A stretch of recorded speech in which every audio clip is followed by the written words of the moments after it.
Now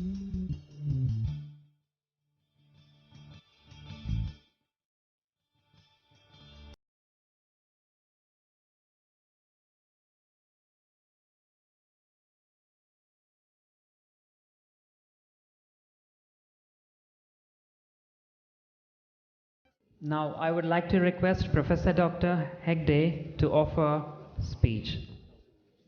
At the outset, let me beg your pardon for speaking in English. Though I would love to speak in Tamil, my Tamil is no comparison for the speeches that were delivered before me. So I dare not speak in Tamil, and I'll say a few words dear to my heart in our foreign language, which of course I am not very proficient in either. Friends, at the outset, let me congratulate the organizers of this meet, because this is something very unusual. Meet on vegetarianism. I don't know who funds this, because usually these conferences are funded by vested interests. I don't know if there is a vested interest to keep. There are some good souls left still. So God has not forgiven us completely. God thinks that there is still hope in mankind. Thank God for that. Friends, why are we now bothering about what we eat, what we do, what is the kind of food we should have? This is called reductionism. Man looks at things in bits and pieces each time. Let us for a change look at the whole. Why are we here? Where did we come from? What is our motto? And where are we going? If you look at all these things and think about it, you will come to one conclusion, which I want you to take home. It is not what you eat that keeps you going. It is what eats you that keeps you going. It is not what you eat that kills you. It is what eats you that kills you. You know what that means? Your negative thoughts. So the boss in the whole game of life is the human mind. Where is the mind? Never mind. But the mind is the whole body is mind. In quantum physics, there is no matter, there is only energy. So you are a part of this universal energy, otherwise called universal consciousness. And you and I are so closely related, not by blood, not in family, not in race or language, but the energy that flows in you and the energy that flows in me is identical. So the first principle that we should know is this world is interconnected.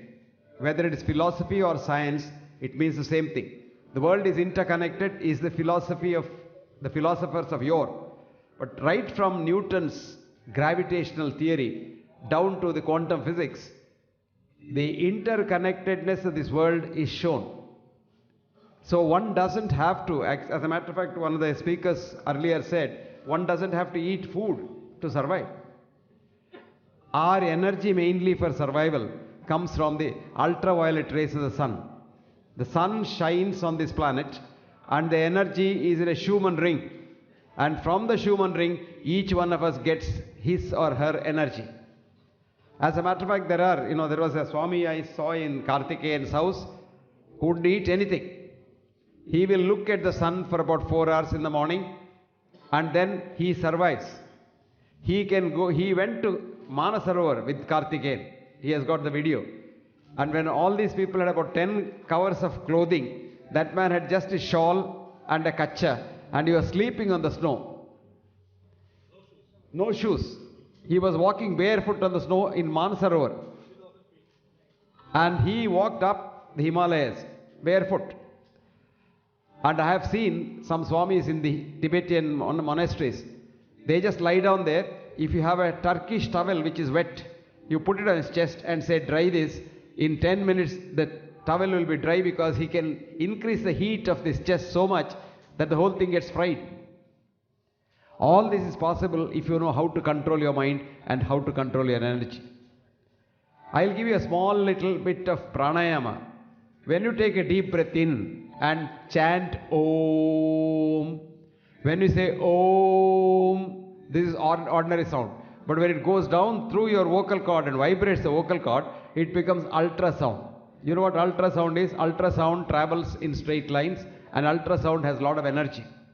When this ultrasound goes down to what is called the alveoli, the last bit of the balloon that exchanges gas between the blood and the air, it churns the water there and produces the bubbles, small bubbles, to coalesce with each other. This is called sonoluminescence, and it produces so much of energy that you can get just doing proper pranayama. If you did pranayama for 5-6 hours to 10 hours a day, you probably don't have to eat any food. Now coming back to the mundane life that you and I lead, we need some food, but we eat much more than what we need. I always tell, in the world there are two important diseases. India, we have the largest load of subnutrition and malnutrition. We have 47 million children who don't get even a single meal. And these children suffer from a disease called a NIDS, not AIDS, nutritional immune deficiency syndrome. And they die like flies. As we are discussing here about vegetarianism, a few hundred children in India have died because of malnutrition. This is malnutrition. Then in today's Western world, there is what is called malnutrition, M-A-L-L, mal, where you get all this kind of junk food. You get hot dog, white dog, and all kinds of rubbish. And then you get some poisons in the tins and bottles, colored poisons. People who drink that and eat that kind of a stuff, the hot dog, they get mal, M-A-L-L, nutrition, which is called obesity in the West. So when the West has a big epidemic of obesity, India has a large epidemic of poverty and malnutrition. There again, there are two kinds of malnutrition. If you have seen children who are malnourished, some children are bloated up, they have edema all over the body, they have a lot of water collection. Some are very thin, drying up. The drying up are called marasmus, and the thick ones are called kwashiorkor. The difference is, the child that is dried up has had some mother's milk, very little mother's milk. So it is called protein subnutrition. The child which is bloated up has had no mother's milk at all. The mother either died very soon or the mother left the child or what have you.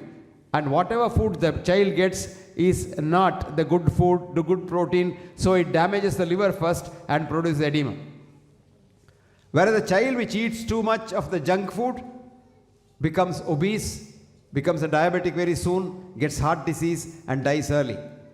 And the sad part of the whole thing is, the Western epidemic of obesity is creeping into India because the West has come to India in a big way to do business here.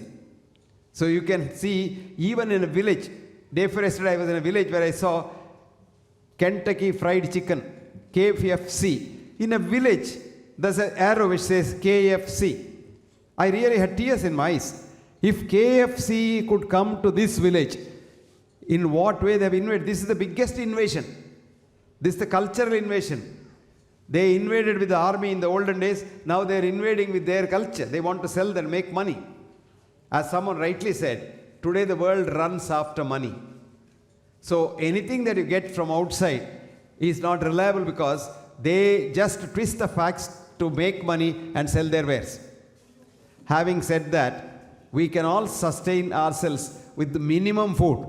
That's what Ayurveda says, Hita, Mita, Ahara, Sevi. Food what you like and food in small quantities. Preferably many times in a day. Minimum 6 times a day you must feed yourself with small amounts of clean, good food. And there is no way any difference between vegetarianism and non-vegetarian as far as nutrition is concerned. If any one of you here doubts that vegetarians do not get enough strength, because a lot of youngsters are told this by the Western media, that if you don't eat meat, you can't really grow up and you can't be strong. I tell them, please come and see our temple elephants, which are pure vegetarians. If any one of those people can fight with the elephant and then win the war, I think I will become a non-vegetarian myself. Please remember that even non-vegetarians, even people who eat meat, ultimately get their protein from vegetables only. And if you don't eat much food, you will be healthier. There was a professor of biochemistry in Yale University about 20 years ago. And one of the British prime ministers of yore, who was a champion in writing on anything, had written a book called if you chew every morsel of your food 20 times, you will be very healthy. So there were a few group of fanatic students in the Yale University dormitory who were chewing their food 20 times, every morsel. If you chewed food every morsel 20 times, you hardly end up eating about 10 to 15 grams of protein a day, because it takes so much time. They couldn't go to class. They had to sit there and chew and chew and chew. And he kept a watch on their health as they went through the medical school for 4 years. And the conventional eating students, at the end of 4 years, he found that these chewing students who ate very little food were much healthier, happier, and tranquil compared to the students who ate the conventional food. So the inference is, we require very little food, and all the food that you need, you get from vegetables. There are more than about 4,000 scientific papers to say that cooked meat is one of the important causes of cancer. But would you believe all these 4,000 papers are hushed up by the industry? The meat industry is so powerful that the whole thing is hushed up. You can eat meat and survive, but that meat should not be cooked. We learn our science from nature, which is called biomimicry, a new science called biomimicry. Look at all the meat-eating animals. They eat raw meat. They don't eat cooked meat. There are two meat-eating animals which we have domesticated, cat and dog. Now, a dog or cat in the forest lives for 40 to 50 years. A cat or dog in your house, where you give it cooked meat and cooked milk, and that lives only for 15 years to 20 years. It has halved its lifespan. So if any one of you want to be a non-vegetarian, you must eat uncooked meat in its raw state. Now look at human physiology. We were arboreous, hunter-gatherers, sleeping on the forest and sleeping on the branches or trees when we were hunter-gatherers. And we could eat only what was available there, fruits and probably some vegetables. Now very interestingly, this was the era when we were very, very healthy. Some records show that we had no illness at all. All that the causes of death were two: A, old age; B, predation. No illness. All the illnesses started in the 10,000 years when we sort of started living in communities and trying to eat not just non-vegetarian stuff, trying to eat each other. That means hating one another. Today our biggest enemy is hatred.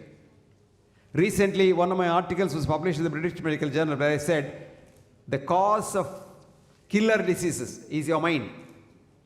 The silent killer in your body is not hypertension or diabetes or cancer, but your own mind. And if this mind is poisoned and it hates someone, your own body gets the damage and not the one who you hate. Let me tell you how it happens. If I can take a photograph of yours with a biophoton camera, I can see every cell of your body, every atom of your body emitting a photon light. And when I look at that, they are so happy, dancing. If all the cells, you have about 120 trillion cells in your body. Each one of these cells loves the other cell. That apart, it loves the cells of others. My cells love Karthikeyan cells as much they love my cells. Now imagine for a minute that I hate Karthikeyan. I want to damage Karthikeyan. I want to pull the carpet under his feet, and I want to get his chair and become the director of the CBI, Central Bureau of Investigation, or whatever. Now what happens? My cells get so confused. My cells say, why is this fellow doing this? Karthikeyan is a part of me. Karthikeyan is like a hand or my head or my leg. So why am I harming him? So a time comes after some time, your own cells start hating your own cells. And that is what we doctors call as autoimmune disease. And you would be surprised. I just had this afternoon a SMS from a doctor in Calcutta. She is a very highly qualified doctor, Refa Sipi. She so beautifully wrote, Professor Hegde, thank you for your article on the mind in the Royal College Journal. And I have started using that on my patients with autoimmune disease, and my patients with cirrhosis liver are doing very well. Fascinating. This only goes to show that if we start loving one another, vegetarianism, non-vegetarianism, and things like that pale into insignificance. Ultimately, what is needed is love, universal compassion, and that is what exactly is what is called good health. I'll give you the definition of good health. Good health is not absence of disease, because the definition of disease, every one of us has a disease, forget about it, but it doesn't kill you. We doctors connect disease with death so that they frighten you, because we want more patients. I'll give you one example how we fool you. We tell you, if you're a diabetic, even if you're a South Indian eating rice, we tell you, you must start from tomorrow eating chapati. Now this creates lot of problems in the house. The wife who doesn't know how to make chapati, she struggles to make chapati, she can't do it, and she does something which she doesn't like to do. This is very bad. Doing something which you hate kills you. Now the wife, she has to do it because she thinks the doctor has said the husband will live longer if he eats wheat. Now I'll tell you the truth. Wheat contains wheat gluten, and wheat gluten is a direct damage to the pancreas. So wheat goes directly to your beta cells in the pancreas and keeps you a diabetic permanently. That is only disease mongering. I want my business. If every diabetic gets better and if there is no diabetes at all, what does the diabetic specialist do? Did you get the message? So friends, don't believe anybody but believe yourself. This is the most important thing. So health is enthusiasm to work. Get up in the morning and ask yourself, do I have to go to work today? And if you are enthusiastic, you say, I am healthy. 2, enthusiasm to be compassionate. Ask yourself, do I want to help somebody today? Because what does the Sanatana Dharma say? Paropakarartham idam shariram. You are made for the benefit of others. Remember that? You are here for others' sake. And if you did that, you are absolutely healthy. That's what Ayurveda says. What does it say? Samadhathu samagnischa samadoshaha malakriyaha prasannatma indriya mana swasthaitya videte. You get up in the morning, you sleep well, you eat well, you piss well, you shit well, you love well, and you don't hate nobody, you can't get any disease. How do you get disease? Krodha. You know what krodha is? Anger. Anger. Anger and danger are just one letter apart. D, you add D to anger, it becomes danger. And anger is an emotion which kills you. One of the very important causes of stroke is anger, sudden bout of anger. Krodha, shoka, depression, frustration. Bhaya, extreme fear. Ayasa, exhaustion. Viruddhanna bhojana. Here comes the most important part. The wrong type of food at the wrong time. Viruddhanna bhojana. Taponalan. Taponalan is not doing anything. Sedentary life. Just lying down, doing nothing, lazying around. Sitting in the chair for hours together shortens your lifespan. Instead of sitting, you stand, you cut your lifespan. If you walk, you lengthen your lifespan. When you're talking, I rarely talk like this, standing in a place, because this is only one mic. Supposing I have a collar mic, I keep walking. When I walk, I circulate my blood better. And I oxygenate my blood better in the lungs. So the better blood goes to my brain. I can think sharper and I can talk better. So it is very important that taponalan. Then what does it say? Katva amla kshara lavana tikshnoshnati rakta pratope. All kinds of unnecessary things we eat. And that's what produces every disease. What's the treatment? Hita mita ahara sevi. What you like. Now when you sit for eating, love your food. And think of the person who has cooked the food. And imagine the food will be very happy for you, and you start watering in the mouth before you see the food. And when you start seeing the food, the watering, the enzymes in all over the gut start secreting. So you get better digestion, better absorption, and you're more tranquil when you eat. Think of the wife or the husband or whoever has cooked it for you, and the effort that has gone into it. And eating with the hand, you're giving your bioenergy. I still remember there was one very famous justice called Justice A.S.P. Iyer. Is that right? He was an ICS man. And from the ICS, he became a judge and became a Supreme Court judge. After passing the ICS in those days, these Indians had to go to England to study ethics and manners and how to eat and all. So he was living in a house where the house lady said, Mr. Iyer, you must eat with the fork and the spoon. Mr. Iyer said, no, I have my hands. I'll eat with my hands. She said, dirty hands? You're using that? No, madam, I am washing my hands with soap and water. No, here is a very nice fork and spoon. Why don't you use it? That fork and spoon has gone into so many mouths, but my hand has gone only into my mouth. And you're passing a lot of your bioenergy when you're eating with the food, and this energy makes it get digested easily. So, Sita Mita Ahara Sevi. Then Samikshakari, work very hard. Lot of us don't want to work. We want lazy away, we want excuses, we want casual leave, we want sick leave, and all kinds of leaves. I had given an advice to the bankers in some time ago. Every bank officer gets money if he goes and sees a doctor and gets a checkup. So I told the chairman's group, I said, look, from now on you make a new rule. One who doesn't go and see a doctor, one doesn't take anything, you give him a bonus of 5 or 6 lakhs every year. Because the minute he goes to see a doctor, he becomes a patient. Did you know that?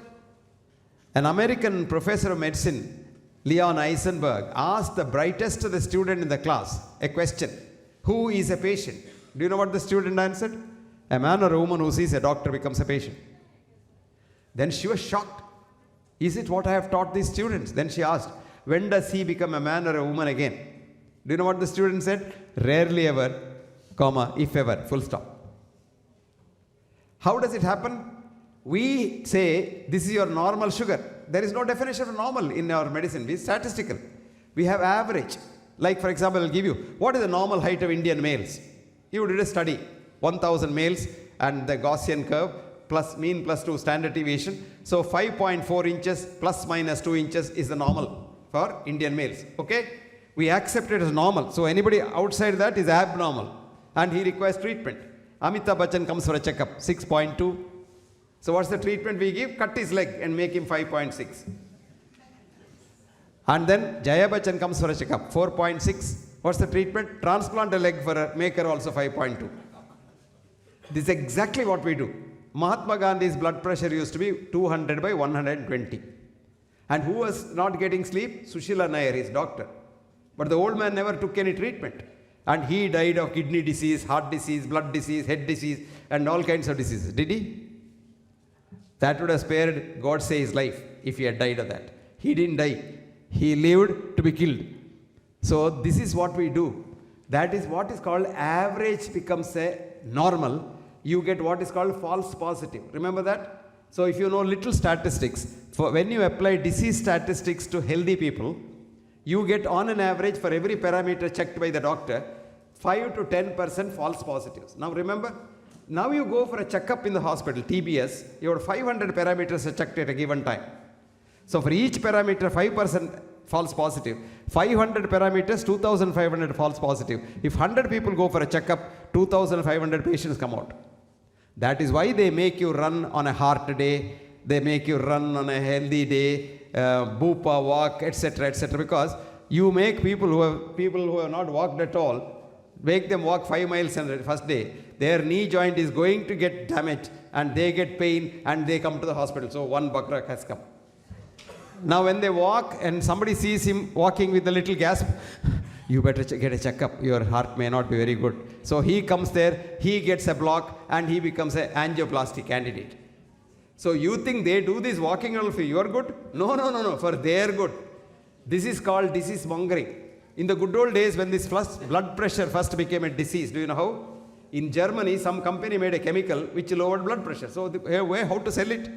So they had what's called a well-manned clinic, a beautiful ambulance, inside which a very beautiful sister sitting with a blood pressure apparatus, and this was parked outside the church on Sunday, outside the mall on weekdays, and outside the holiday season. And it says, come in and check up your blood pressure. So you go in and see this nurse, you get little excited, so your blood pressure goes up. No, I'm not joking, I'm seriously telling you, I'm making it little light-hearted, that's all. Because even if somebody touches you, it's called the alarm reaction, your blood pressure goes up. So when you look at this nurse, and then she ties that puch thing on your hand, and then chuk, and she says, oh, your blood pressure, then finished. Then you're permanently blood pressure because the doctor says, you start taking tablet today. And next day if you go and the blood pressure is normal, they say, that's because of the tablet. If you leave it, it'll again go up and hit the roof.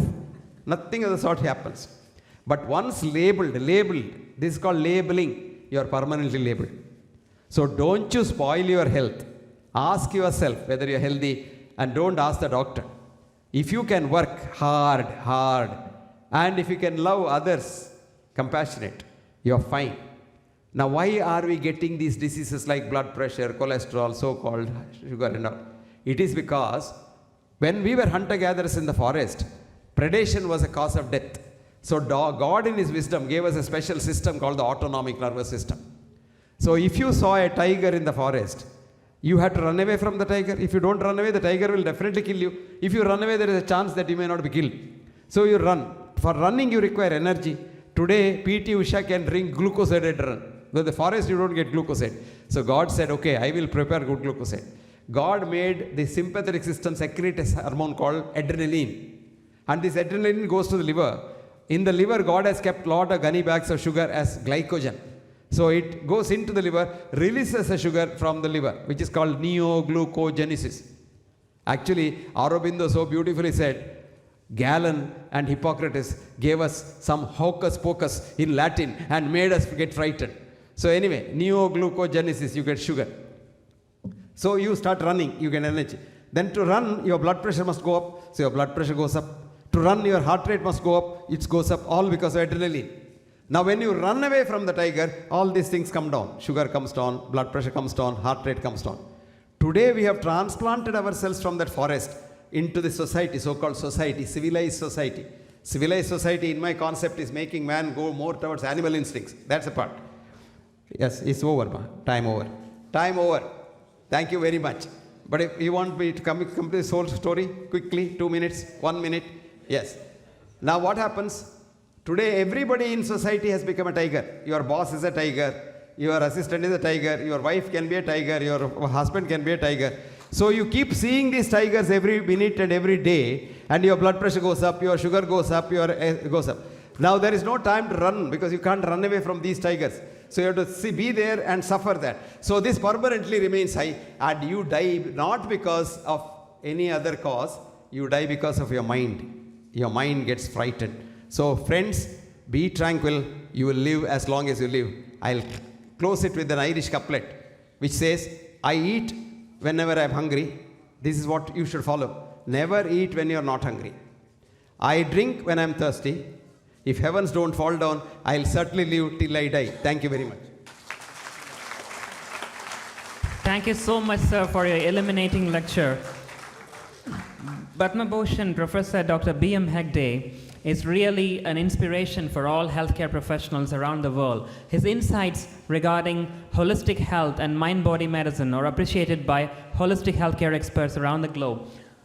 We would request Sri Surendra Mehta ji to honor Professor Dr. Hegde with a memento. We are really honored to have you here, sir. Thank you, sir. Thank you so much for your time. Thank you.